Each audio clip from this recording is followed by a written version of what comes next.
ngibheka i-calling all star and I'm actually asking myself ukuthi ubani kahle kahle lo novotela into lezi.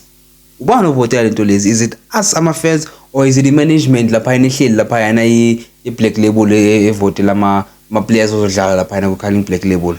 Because we do understand ukuthi ama-player ayahamba ayodlala i-AFCON. We do understand that. But when you sit down and think about it, ubani oze wathatha ifoni yakhe yathi but ngiyovotela uThulani Mabaso from Kaizer Chiefs. Ubani ovela wahlala phansi and I'm sure khona abanye abazozibuza kuma comment ukuthi how Mabaso Kaizer Chiefs ubani? It's just like that mfethu. So many people bamangele ukuthi hayibo kanjani. No man, no bafethu. Ambanothi ngiskipper lapha la kaJama Sportswear. Banothi ngiskipper thole something kubemnandi bafethu. Ngicokeni nibabe kahle. Niyabona nathi sigcokile sibahle. Ngokani nibe bahle bafethu. Ambani lapha kaJama Sportswear.